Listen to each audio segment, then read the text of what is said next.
15 বছরের পরিত্যক্ত ট্রাককে আবারও চালু করে ফেলল তারা। জঙ্গলের ভেতর দীর্ঘ 15 বছর ধরে পড়ে আছে এই হলুদ রঙের টাটা লরি। লতাপাতা আর আগাছায় এমনভাবে ঢেকে আছে যে প্রথম দেখায় একে রীতিমতো ভাঙারি বলেই মনে হয়। এর অবস্থা এতটাই খারাপ যে এটা চালু হওয়ার সম্ভাবনা খুবই কম। তারপরও এটা সেই 1991 সালের মডেল।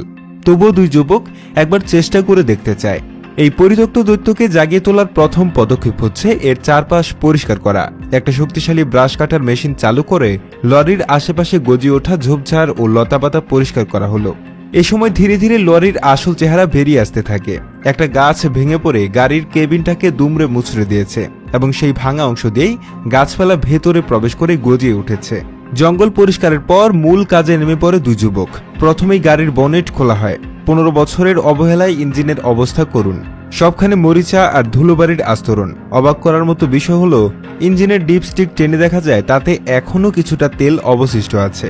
তবে রেডিয়েটরের কানেকশনগুলো মরিচায় প্রায় নষ্ট হয়ে গেছে, তাই এখানে আর পানি ঠেলে লাভ নেই।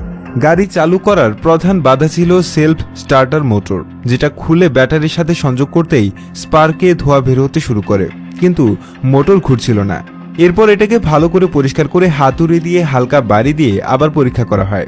কয়েকবার চেষ্টার পর অবশেষে মোটর ঘুরতে শুরু করে।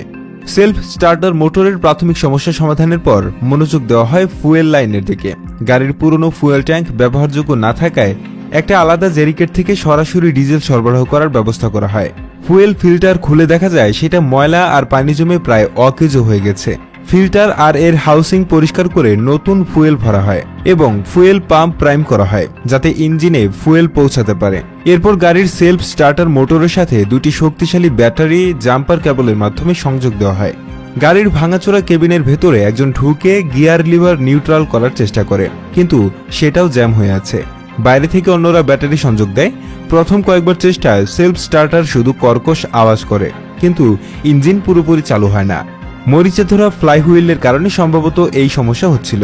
পুনরায় সেলফ স্টার্টার মোটর খুলে দড়ি দিয়ে বেঁধে সেটিকে সাবধানে বের করে এনে ভালো করে পরিষ্কার করা হয় এবং আবারও লাগানো হয়। এবার ইঞ্জিন কয়েকবার কাঁপুনি দিয়ে অবশেষে গর্জন করে ওঠে। 15 বছরের ঘুম ভেঙে জেগে ওঠে পুরনো টাটা লরি। ভাঙা সাইলেন্সার পাইপ দিয়ে তীব্র শব্দের সাথে ধোঁয়া বের হতে থাকে।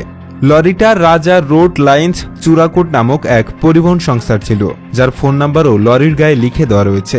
জঙ্গলের মধ্যে পরিত্যক্ত একটা পুরনো লরিকে একদল উৎসাহী যুবক সম্মিলিত প্রচেষ্টায় পুনরায় চালু করে ফেলল, যা সত্যিই অনুপ্রেরণাদায়ক। সঠিক যত্ন আর দৃঢ় সংকল্প থাকলে যে কোনো অচল যন্ত্রকেও যে সচল করে তোলা সম্ভব, এটাই তার প্রমাণ।